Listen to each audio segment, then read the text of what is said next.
Salam əziz ikincilər. Xoş gördük hər birinizi.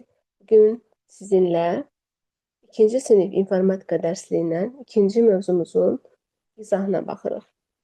Mövzumuz oxşar əlamətlər mövzusudur. Gəlin baxaq birlikdə görək. Şəkildə hansı obyektləri görürük və hansı obyektlərin rəngləri eynidir. Şəkildə mavi rəngdə hansı obyektləri görürsünüz? Burada su stəkanları, yumurta qabı, boş qablar bir-birinə bənzər rəngdədir. Uşaqlar, şəkildə qırmızı rəngdə hansı əşyaları görürsünüz? Fincan və duz qabı. Hansı obyektlərin forması oxşuyur? Məsəl üçün, dairəvi rəngdə hansı obyektlər var? Dairəvi formada saat var, dairəvi formada boşqablar var, dairəvi formada doğrama taxtası var.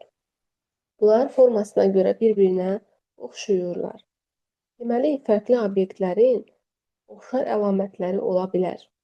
Yəni, obyektlər eyni obyekt olmur, bəzən fərqli olur, ancaq formasına görə bir-birinə oxşayırlar. Obyektlərin müxtəlif əlamətlərinə görə müqayisə etmək olar. Onlar forma, rəng və başqa əlamətlərinə görə bir-birinə bənzəyə, yaxud da bir-birindən fərqlənə bilərlər. Obyektləri bir-birinə oxşar hissələrinə görə də bənzəyə bilirlər. Məsələn, ağ xalat həkimi aşpaza bənzədir. Gəlin baxaq.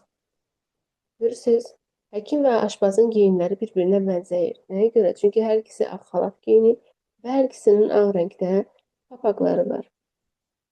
Burada saat və yumurta hər ikisi oval formasında olduğuna görə bir-birlərinə bənzəyirlər. Amma fərqli obyektlərdir. Bu saatdır, bu isə yumurtadır. Burada gül və kirpi hər ikisi fərqli obyektlərdir. Ancaq bir-birlərinə tikanlarının olmasına görə oxşayırlar. Gəlirik tapşırıqlara, uşaqlar. Gəlin birlikdə tapşırıqları yerinə yetirək. Görək bizdən tapşırıqlardan nə soruşur. Birinci tapşırıq. Bu obyektlərin hansı əlamətləri oxşardır? Gəlin əvvəlcə A variantına baxaq. Günə baxan çiçəyi və günəş görürük şəkildə. İlk öncə uşaqlar, baxın, hər ikisi dairəvi formadadır. Və hər ikisinin sarı ləçəkləri var sanki. Günə baxanın da, günəşin də sanki sarı-sarı ləçəkləri var. Və uşaqlar, günəş sözü də, günə baxan sözdə hər ikisi gün sözü ilə başlayır. Bu da olur bunların oxşar əlamətləri. İndi isə keçək B variantında olan tapşırıqlara baxaq. Gəlin işarələyək B variantını. B variantında yazı lövhəsi və televizor görürük. Televizor və yazı lövhəsi hansı əlamətlərinə görə bir-birlərinə oxşayırlar? Hər ikisi düzbucaqlı formasındadır. Elə deyilmi? Hər ikisi düzbucaqlı formasındadır. Və hər ikisi qara rəngdədir. Bunlar bu əlamətlərinə görə bir-birlərinə bənzəyirlər. Sonra gəlirik növbəti ikinci tapşırığa. İkinci tapşırıqda deyir, sıradakı sözlərin hansı oxşar əlaməti var? A variantındakı sözlərin hansı oxşar əlaməti var? Hər iki söz 3 hərfdən ibarətdir. Hər iki söz A hərfi ilə başlayır. Hər iki söz A hərfi ilə bitir. Hər iki sözün ortasında samit gəlir. Və hər iki sözün mənası bizim valideynlərimizi ifadə edir. B variantına baxaq. B variantında olan sözlərin oxşar əlaməti hamısı 4 hərfdən ibarət sözlərdir. Və hər iki sözdə 2 ədəd A hərfi var.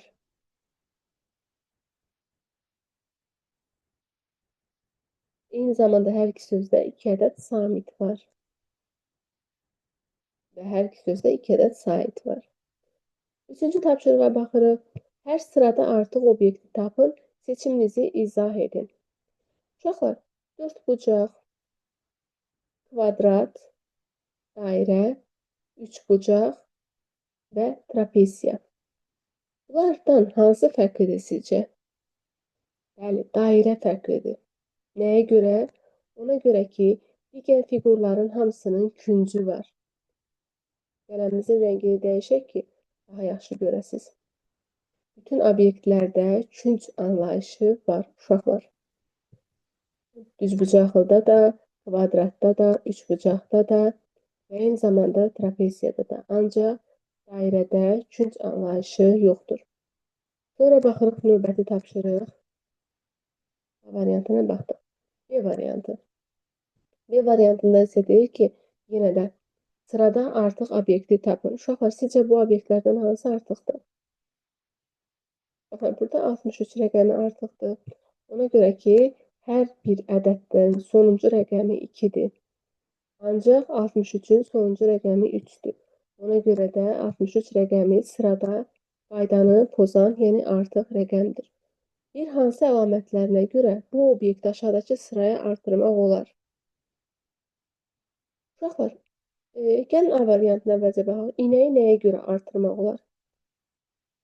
At heyvandır, düzdürmü? Uzunqulaq da heyvandır, düzdürmü? Dəvə də heyvandır, düzdürmü? İnək də heyvandır, düzdürmü? Sonra, bəs avtomobili nəyə görə artırmaq olar? Atdan miniş vasitəsi kimi istifadə olunur. Uzunqulaqdan da miniş vasitəsi kimi istifadə olunur. Dəvədən də miniş vasitəsi kimi istifadə olunur və avtomobildən də miniş vasitəsi kimi istifadə oluna bilər. Ona görə də bu obyekti də bura aid edə bilərik. Bugünkü dərsimiz bu qədər. Dərsimizin izahı ümid edirəm sizin üçün aydın olmuşdur və yadınızda qalacaq.